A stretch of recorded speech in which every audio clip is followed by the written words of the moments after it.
Dans notre paracha de Pinchas que nous lisons cette semaine, nous assistons à la nomination par Moshe Rabbeinu, par Moïse notre maître, de son successeur en la personne de Yehoshua bin Nun, Josué fils de Nun.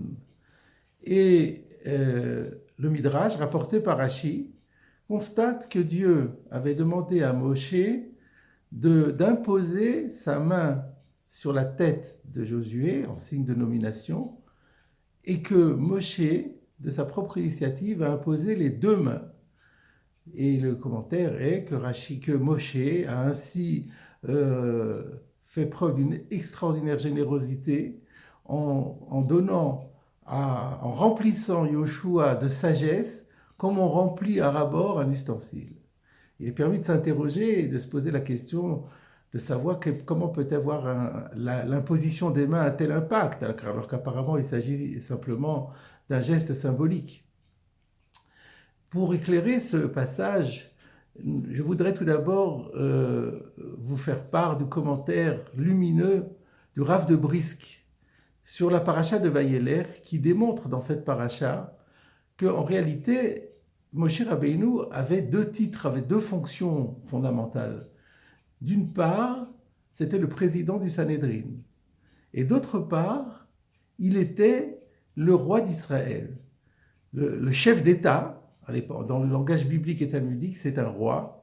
Et de sorte qu'en d'autres termes, Moshe cumulait les fonctions à la fois de détenir le pouvoir exécutif, d'une part, et d'autre part, le pouvoir judiciaire et législatif. Et c'est ces deux fonctions que Moshe Rabbeinu a transmis à Yehoshua. La différence entre les deux, c'est que pour être président du Sanhédrin, il faut être considéré comme le plus sage de toute sa génération. Qui était à même de déterminer quelle était la personne la plus érudite et la plus sage de sa génération, sinon le président du Sanhédrin en exercice, c'est-à-dire Moshe Rabbeinu lui-même. C'est donc de sa propre initiative que Moshe Rabbeinu avait décidé que Yoshua était le Gadol B'Chorma, le plus grand en sagesse, et qu'il lui revenait de lui succéder à ce poste de Rosh HaSanhédrin, de chef du Sanhédrin. Par contre, le poste de roi, de chef d'État, doit faire obligatoirement l'objet d'une décision et d'un choix divin. Et d'habitude, dans la suite de l'histoire, ce sera toujours un prophète qui dira le choix divin, et ce choix sera matérialisé par l'onction du roi. Pour cette première nomination, cela s'est fait autrement, comme nous l'avons vu, par l'imposition des mains. De sorte que la question que nous avons posée initialement revêt la forme suivante, c'est que qu'est-ce qui a changé au niveau de la qualité de roi qui avait été conférée à Yoshua, en quoi le fait de lui avoir imposé une seconde main transformait sa fonction, et qu'est-ce qu'elle lui apportait de plus. Je voulais vous citer aujourd'hui le commentaire de Rav Goldwirth, qui était le fondateur de la yeshiva de Kerem Beyavne et qui, à mon sens, est un des plus grands penseurs de notre temps. Le Rav Goldwirth, Zichrono Livracha, s'appuie tout d'abord sur une Gemara dans Menachot, page 36, qui nous donne une règle, que chaque fois que dans la Torah ou dans la Bible, il est question de main, sans préciser laquelle, par défaut, il s'agit de la main gauche. En effet, la main droite est particulière par sa dextérité, par son habileté, par son efficacité, de sorte que lorsqu'on sollicite la main droite, on précise que c'est la main droite. Si on ne précise rien, c'est qu'il s'agit de la main gauche, et nous le voyons dans le verset qui parle des téphilines et qui dit « Tu les attacheras comme signe sur ton bras », on ne précise pas quel bras, et nous savons qu'il s'agit du bras gauche. En suivant cette règle, lorsque Dieu dit à Moshe, sans préciser, tu mettras ta main sur la tête de Yehoshua, il s'agissait donc de la main gauche. Et c'est Moshe Rabbeinu qui va décider d'associer à la main gauche sa main droite. Et là, donc, nous pouvons poser la question de savoir qu'est-ce que cela a rajouté. Et il y a ici un midrash dans la paracha de Shoftim qui cite un enseignement de Rabbi Yitzhak et qui dit que lorsque le Saint béni soit-il actionne sa main droite, si on peut parler ainsi à propos de Dieu, il s'agit de Tzedaka et de Torah. de charité et de Torah. La main droite de Dieu opère la charité, opère la bonté, la générosité et la Torah. Et la main gauche détient la vie et la justice. Dès lors, nous comprenons parfaitement quelle a été la raison de la demande de Dieu de mettre à Moshe, de mettre sa main gauche sur la tête de Yoshua. Dans la mesure où nous avons expliqué qu'il s'agissait de faire de Yoshua le nouveau chef d'État, le nouveau roi. Un roi est là pour faire la guerre, pour contrôler les sujets, maintenir l'ordre. C'est donc bien quelqu'un qui doit s'occuper, et qui a droit de vie et de mort en plus sur ces sujets. C'est donc bien la main gauche qui détient la vie et qui opère la rigueur de la justice.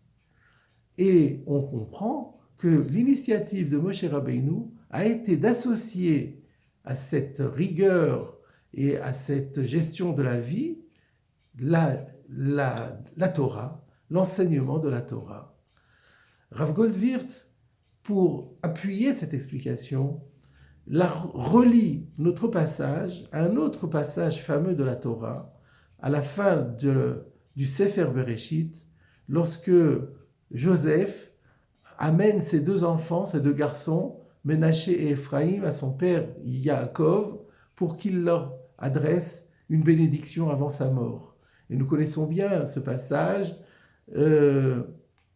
Joseph place Ménaché, qui est l'aîné, à la droite de Yaakov, Ephraïm, qui est le cadet, à la gauche. Et voilà que Yaakov entrecroise ses mains, de manière à ce que sa main droite aille sur la tête de Ephraïm et sa main gauche sur celle de Ménaché. Ce qui déplaît fortement à Yosef, qui essaie de l'en dissuader.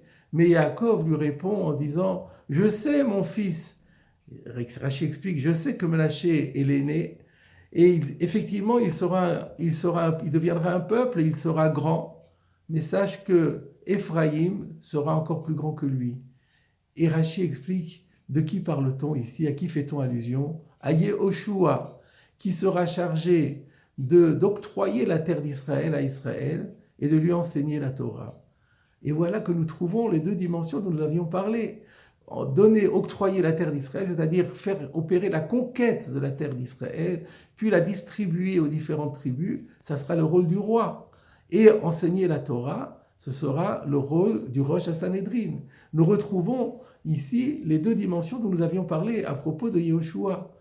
Mais on peut se poser la question de savoir pourquoi la Torah insiste-t-elle sur la position de Ephraïm qui se trouvait à la gauche de Yaakov et que Yaakov a croisé ses bras, etc.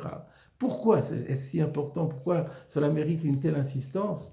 Eh bien, il semblerait que ce que Yaakov voulait signifier à son fils Yosef, c'était que les deux fonctions, la fonction religieuse et la fonction du pouvoir, la fonction royale, ces deux fonctions devaient s'entremêler, s'enrichir mutuellement. Et c'est cette vision de Yaakov que Moshe Rabbeinu a entrepris de mettre en œuvre. Dieu lui dit de nommer Yoshua comme roi, et Moshe Rabbeinu, suivant la lointaine vision de son aïeul Yaakov, décide d'y adjoindre, d'y associer la dimension de la Torah pour que la royauté de Yoshua soit nourrie, soit inspirée par les valeurs de la Torah et par l'esprit de la Torah. Mes chers amis, cette leçon peut s'adresser à chacun d'entre nous. Le texte du Talmud dans Shabbat nous dit que le peuple d'Israël, à défaut d'être roi, Kol Israël Bene Melachim Em, son fils de roi. Ça ne veut pas dire que nous avons vocation à être chef d'État, loin de là. Mais ça veut dire que nous avons tous vocation à être rois sur nous-mêmes, c'est-à-dire à être maîtres de nous-mêmes, à imposer notre volonté à notre corps, à nos tendances, à nos pulsions. Eh bien, cette royauté qui nous est octroyée par vocation sur nous-mêmes, cette royauté, nous dit Moshe Rabbeinu, elle doit être enrichie par la Torah, par l'esprit de la Torah. Et c'est en prenant effectivement, en imposant à notre corps, non pas la volonté de notre esprit seulement, mais la volonté d'un esprit nourri de Torah, c'est cela qui nous permettra d'accomplir totalement notre vocation, de sorte que chacune de nos décisions soit toujours prise en fonction des valeurs de notre sainte Torah.